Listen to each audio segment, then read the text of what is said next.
Students, now today we will discuss various factors affecting size reduction. So students, what is the need to understand various factors affecting size reduction? So it is important to understand various factors affecting size reduction to use proper mill for size reduction of a material, to achieve desirable particle size, to reduce size of thermolabile substances, to increase efficiency of size reduction process, and to achieve desirable purity of reduced substances. Now let's discuss these points one by one.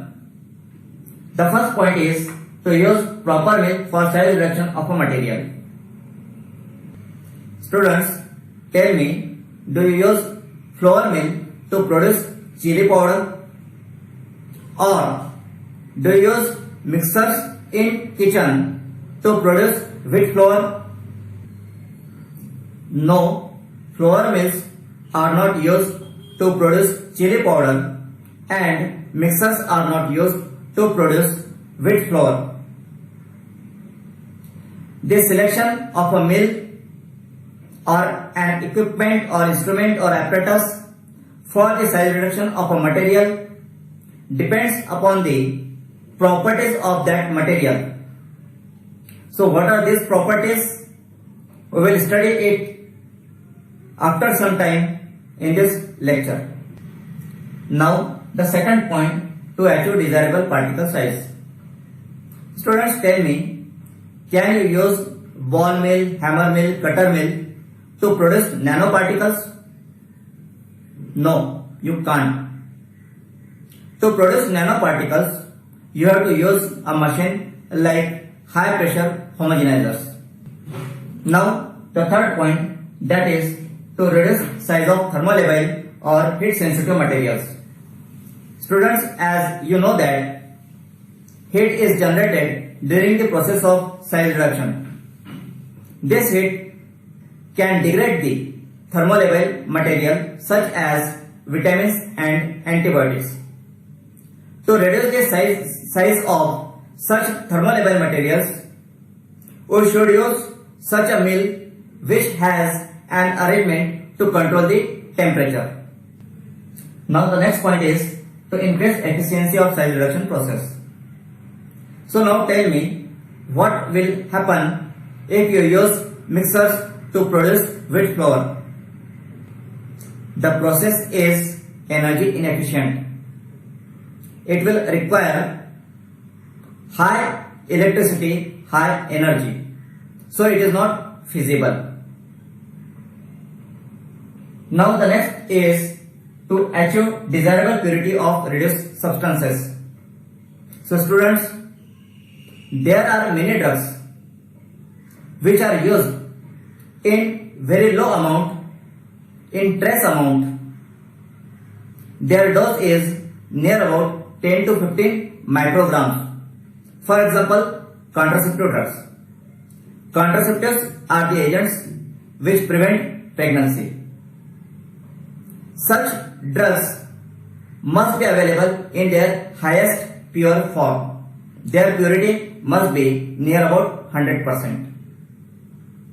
Now during the process of size reduction, the particles from the grinding surfaces of a mill get mixed with the drugs, and they decrease the purity of such drugs.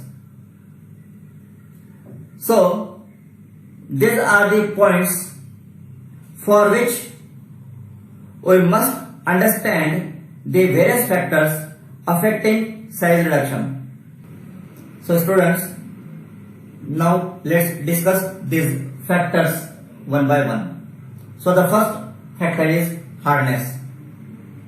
What is hardness?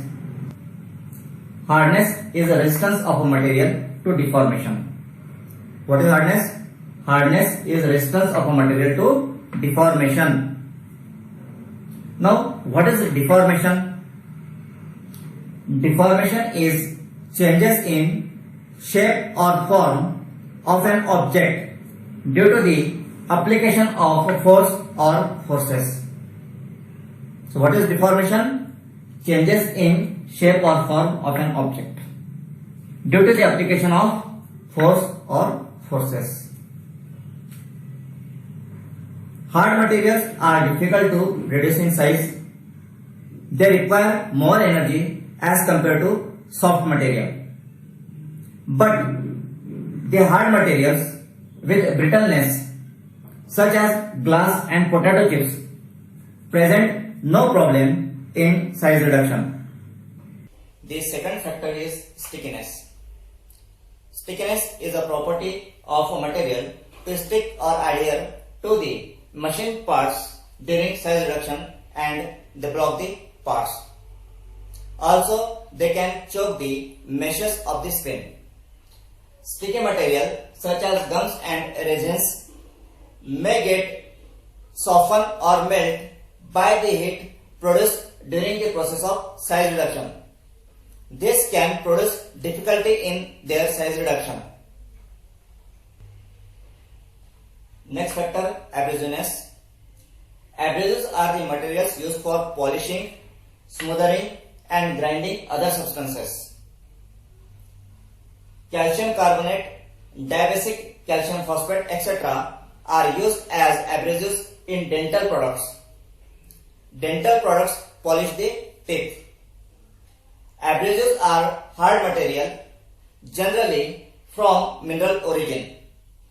Abrasives can damage the surfaces of grinding machine, so only few grinding machines such as ball mill are available to grind the abrasives. The reduced particles of abrasives may get contaminated with more than 0.1% of metal worn from the grinding surfaces. Metal worn are the particles of grinding surfaces that are produced by the deterioration of grinding surfaces. Now, the next factor is toughness. Toughness is the ability of a material to absorb energy, get deformed plastically without fracturing or breaking. So tough material absorb energy. They get deformed plastically. Deform, that means change in shape of the material. Plastically, that is permanently. Plastic is opposite to elastic. So get deformed plastically, that means the shape of the material get changed permanently without fracturing or breaking. Now earlier we studied hardness and brittleness. Now let's compare hardness, brittleness and toughness. Hardness is resistance to deformation. Resistance to deformation, that is resistance to change in shape of the material. Brittleness is breaking without deformation, means a material like glass breaks without changing the shape, it breaks directly. And toughness, that is there is deformation but no breaking. Now rock is a hard material, glass is brittle and rubber is tough. Sometimes for size reduction, toughness is more important than hardness. It is easy to break a hard but brittle substance than a soft but tough material. Generally, fibrous drugs are tough material to break. Students, the next factor, that is the fifth one, is moisture content. Moisture content is the amount of water present in a material. Moisture content influences the hardness, toughness and stickiness of a material. What are the effects of these factors, that is hardness, toughness and stickiness, we studied previously. For dry grinding of a material, the moisture content should be less than 5%, and for wet grinding of a material, moisture content should be more than 50%. Now the next factor, that is sixth one, is material structure. The materials which are used pharmaceutically can be organized or unorganized. Organized materials or organized drugs have cellular structures.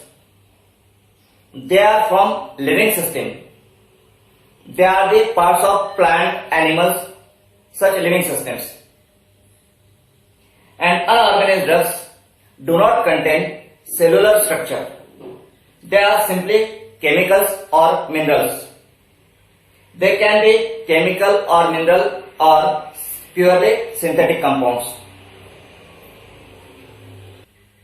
Organized drugs, upon their size reduction, produce long fibrous particles that can present difficulties in size reduction. Unorganized drugs may have lines of weaknesses along which they split to produce flake-like particles. The next factor is temperature. Students, as we know that heat is generated during the process of size reduction, this heat can increase the temperature of the mill. This increased temperature can soften the oily, fatty and waxy substances. Also, it can degrade the thermolabile, that is heat sensitive materials. So, to reduce the size of waxy, fatty or oily material as well as of the thermolabile substances, there should be an arrangement of temperature control in the machine. Next factor is physiological effects on operators. Some drugs are very potent. For example, hormones like contraceptive hormones, they are effective in 10 to 15 microgram dose. So, the dust of such drugs can affect the health of the operator. Dust is particles coming out of the machine during the process of size reduction, and they remain suspended in the surrounding environment. To reduce such effects, we should use an enclosed mill, then a system that can extract air, and if possible, wet grinding should be done. Next factor is purity required. Certain types of size reduction operations and apparatus cause grinding surface to wear. That is, the grinding surfaces release fine particles which get mixed with the product. Such types of machines must be avoided if high degree of purity is expected. Similarly, some machines are unsuitable if cleaning between the batches of different product is difficult. Next factor is ratio of feed size to product size. Feed size is the size of particles to be fed, that is, to be put into the machine for the size reduction. Product size is the size of the particles obtained after the process of size reduction.